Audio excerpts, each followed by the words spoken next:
Cerita seram kali ini adalah pengalaman dari orang-orang yang ditulis di forum online dan menurut mereka ini adalah pengalaman yang menakutkan dan di luar nalar. Langsung aja ke ceritanya. Psst, sini aku ceritain.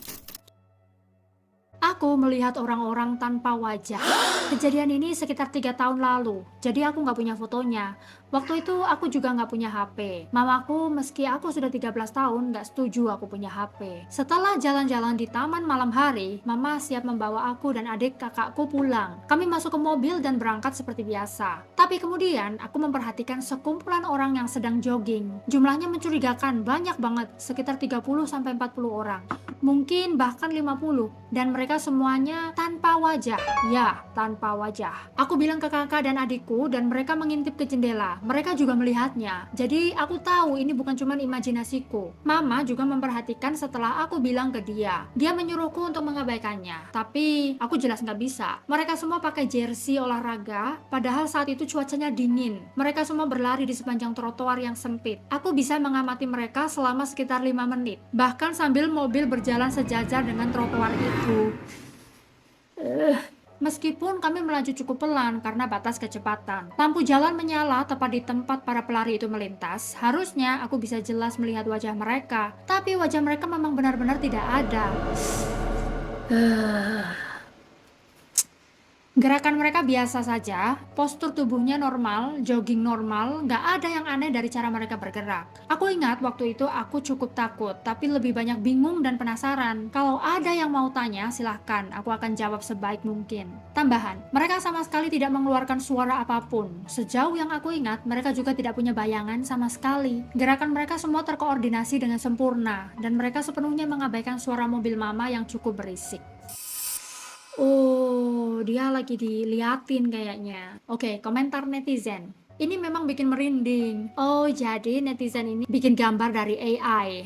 Oke, ngeri juga sih kalau dilihat-lihat. Buat aku nggak kelihatan kayak gitu, kepalanya nggak mengkilap, dan mereka pakai jersey. Maksudku lumayan mirip sih sebagai gambaran, beberapa ada rambutnya, dan jaraknya lebih renggang satu sama lain. Mereka lagi belanja diskon lari ke toko wajah,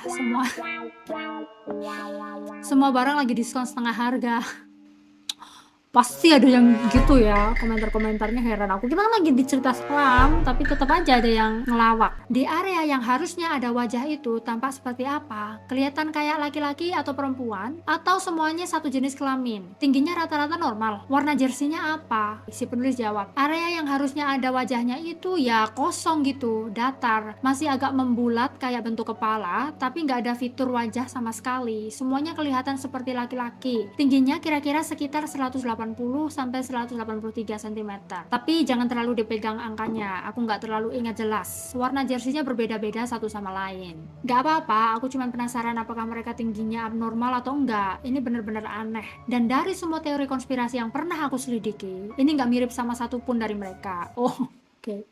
Lagi bikin ini ya, match. Ini kayak teori konspirasi yang ini enggak, yang itu enggak, gitu ya. Aku nggak tahu apa yang kamu lihat malam itu, tapi aku sangat penasaran kalau ada yang pernah ngalamin pengalaman serupa. Mungkin itu glitch in the matrix atau semacamnya. Ini benar-benar nggak bisa dijelaskan dan sekaligus seram. Aku pribadi nggak percaya soal teori matrix dan segala macam, tapi siapa yang tahu, mungkin saja itu benar. Welcome to the fucking show. Oke, ini kayak benar-benar teori konspirasi. Next. Judulnya Rocky. Waktu aku berumur 18 tahun, seluruh keluargaku pindah 3 jam jauhnya ke sebuah kota kecil di Texas. Karena bibiku menikah dengan seorang peternak sapi perah.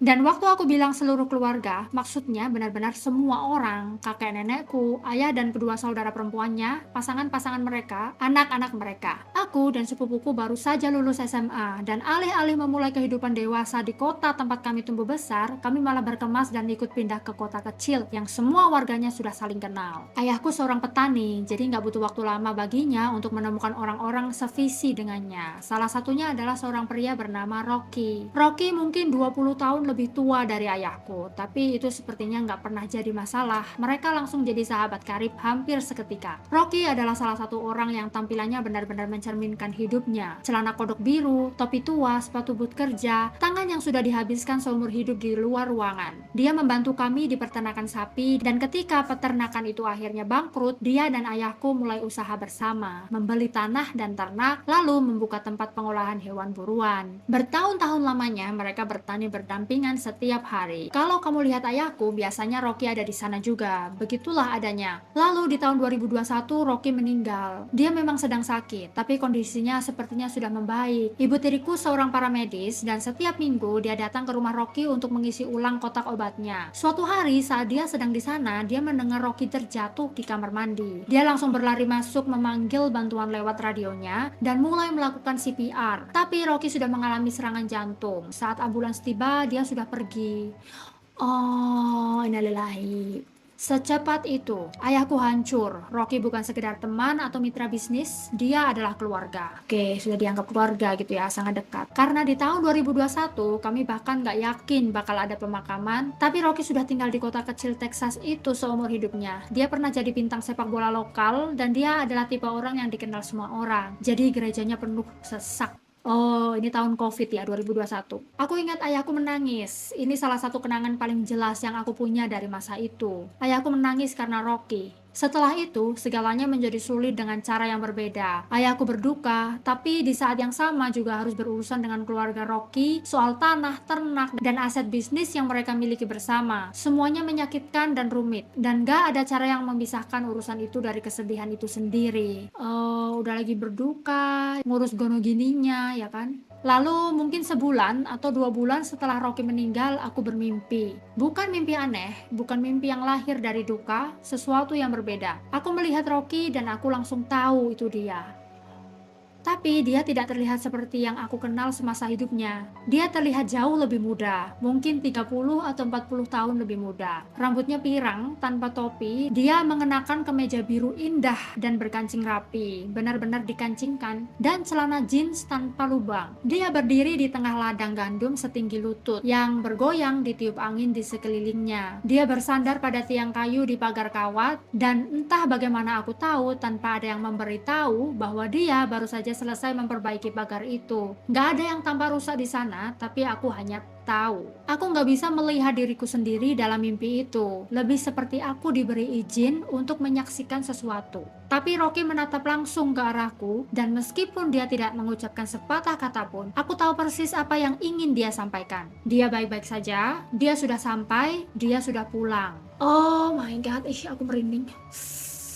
Aku terbangun sambil menangis, bukan karena takut, tapi karena aku belum siap untuk itu berakhir. Aku ingin kembali tidur dan melihatnya sekali lagi. Dan entah bagaimana, aku juga tahu bahwa aku belum boleh menceritakan ini ke ayahku. Dia belum siap, dukanya masih terlalu dalam dan masih di sana. Dan semua urusan dengan keluarga Rocky masih berlangsung, jadi aku simpan sendiri. Sekitar setahun kemudian, aku sedang di tempat ayahku, dan entah bagaimana kami mulai membicarakan Rocky. Aku bahkan gak ingat persis bagaimana topik itu muncul. Yang aku ingat hanyalah perasaan bahwa inilah saatnya. Jadi aku ceritakan semuanya. Aku ceritakan soal ladang gandum itu, tiang pagar itu, penampilan Rocky, keyakinanku yang aku rasakan bahwa dia sedang memberitahu kami kalau dia baik-baik saja. Aku tanya ke ayahku, apakah dia pernah bermimpi seperti itu tentang Rocky? Dia bilang tidak. Dan aku sampaikan apa yang sudah aku yakini sejak awal. Mungkin Rocky mendatangiku karena ayahku belum siap. Mungkin Rocky tahu aku akan menyimpan pesan itu sampai saat yang tepat, sampai ayahku bisa mendengar bahwa sahabat terbaiknya sudah damai. Aku bukan orang yang mencari-cari pengalaman gaib, dan aku nggak menginginkan lebih banyak cerita seperti itu. Tapi aku percaya dengan sepenuh hati bahwa apa yang terjadi itu nyata. Aku rasa Tuhan mengizinkanku melihat Rocky sekali lagi. Cukup lama untuk membawa pesan itu kembali ke ayahku.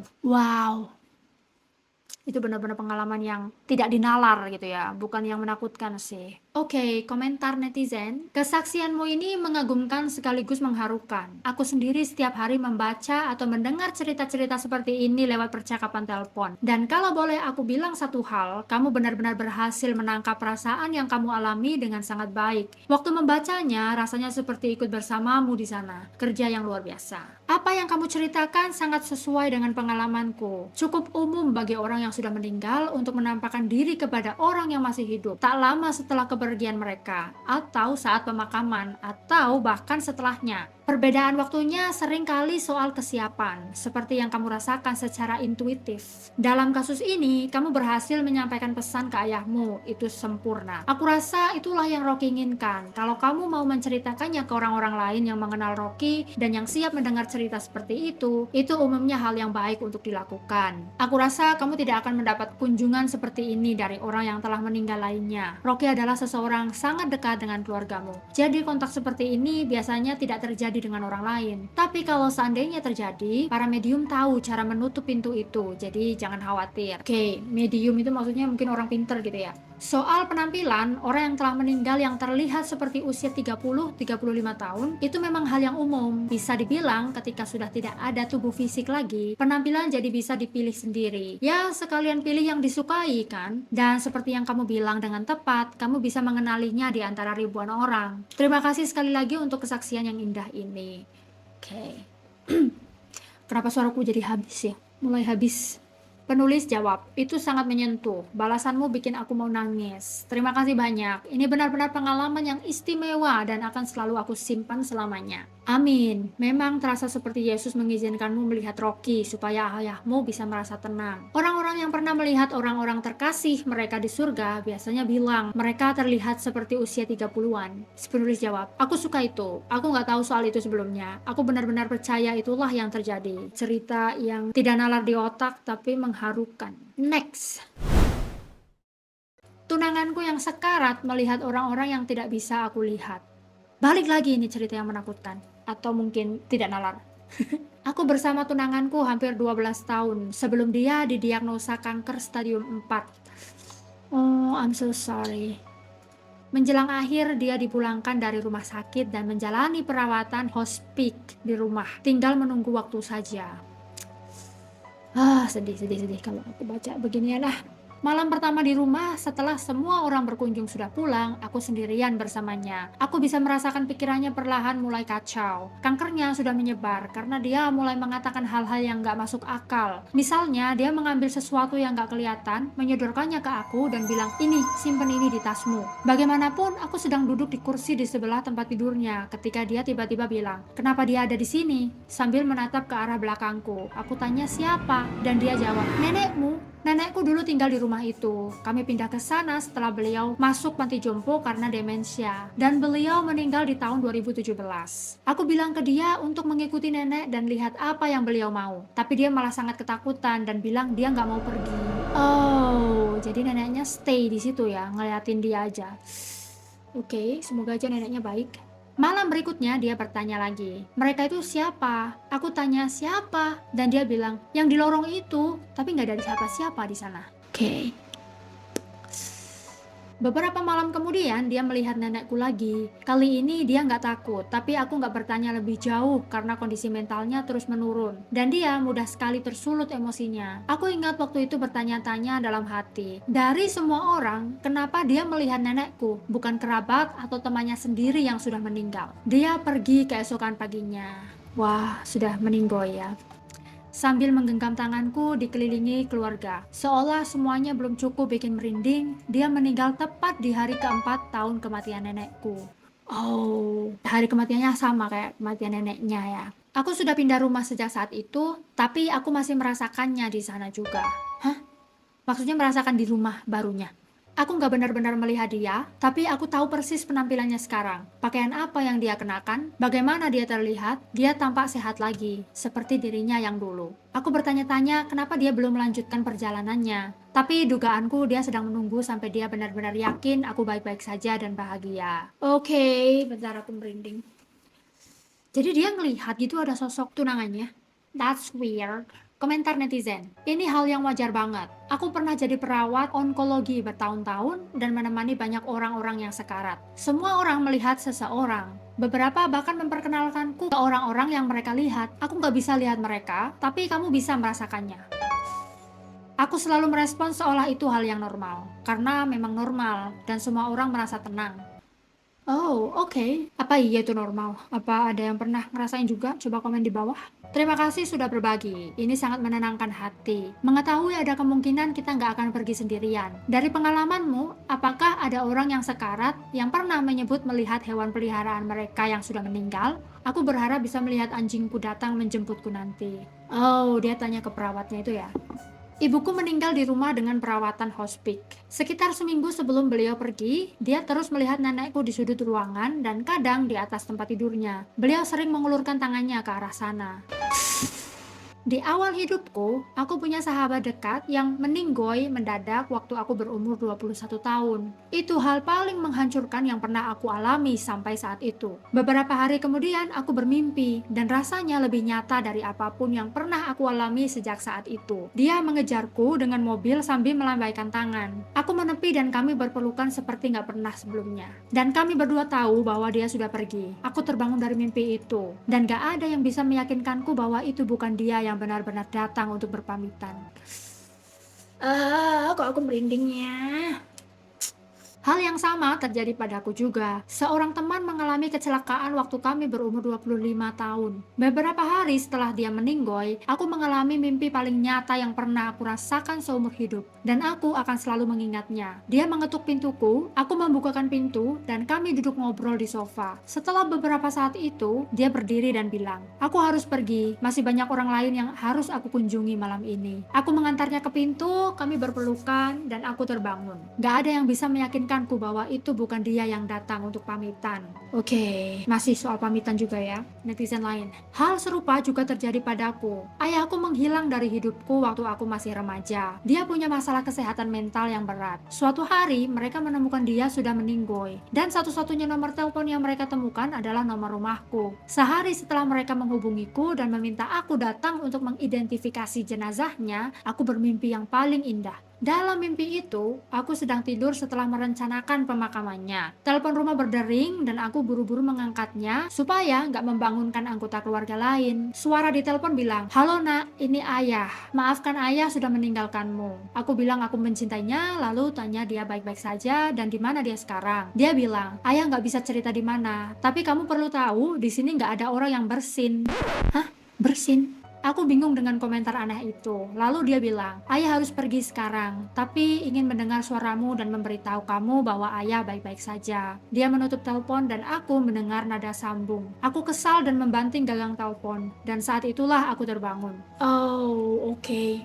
Aku masih dalam posisi yang persis sama seperti dalam mimpi. Aku mengangkat telepon dan gak ada nada sambung. Aku harus menekan tombol berkali-kali sebelum nada sambungnya muncul. Dan kemudian aku bersin. Aku tertawa dan menangis sekaligus. Sudah 20 tahun berlalu dan aku masih memikirkan telepon itu. Dan aku tahu dengan pasti apapun yang terjadi di alam setelah kematian, di sana nggak ada yang bersin. Oh, aku gimana? Aku terharu, tapi ini lucu juga, tapi sedih juga gitu ya rasanya. Jadi ayahnya mungkin akan tahu kalau dia akan bersin ya.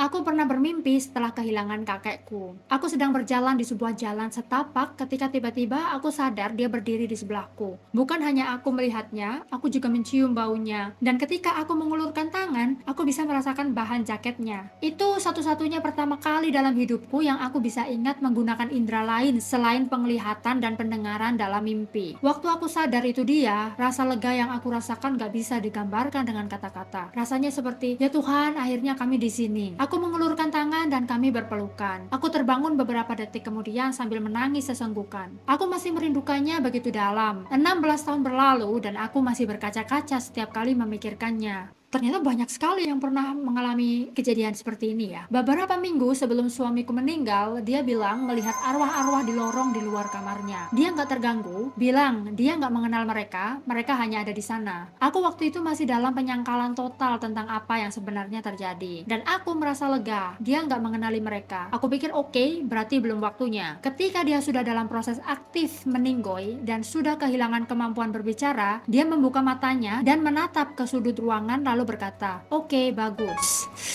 Dan aku langsung tahu tanpa keraguan apapun bahwa orang tuanya ada di sana dan mungkin bilang mereka sedang menunggunya. 2 jam kemudian dia pergi. Aku merasakan kehadiran mereka dan suamiku melihat mereka. Aku sangat lega mereka ada untuk menjemputnya. Am I dreaming? No, my child. Then this time, take me with you. Daddy, Dari pekerjaanmu, mungkin kamu bisa menjelaskan beberapa hal yang sudah lama menggangguku. 1. Ayahku ada di sana waktu pamanku meninggal di usia 30-an. Dia bilang pamanku melihat sesuatu yang gak ada di sana dan sangat ketakutan, berteriak bahwa dia gak mau ikut. Lalu tiba-tiba lemas dan pergi. Ini meninggalkan rasa takut yang sangat dalam pada ayahku dan dia gak pernah mau membicarakannya lagi. Apakah ini sering terjadi atau kebanyakan orang memang tenang saat pergi? Oke. Kalau ini gak mau dijemput gitu ya, gak mau meninggoy. Mungkin malaikat penyabut nyawanya ngeri mukanya kali. 2. Apakah ada yang melihat orang yang gak mereka kenal? Sekitar seminggu sebelum ayahku meninggal, dia bersumpah melihat seorang pria berjenggot berambut merah memakai kemeja flanel di apartemennya waktu dia sendirian. Dia bilang gak takut, pria itu gak bicara dan hanya memudar menghilang. Kurang dari seminggu kemudian, ayahku mengalami pecah pembuluh darah aorta dan meninggoy.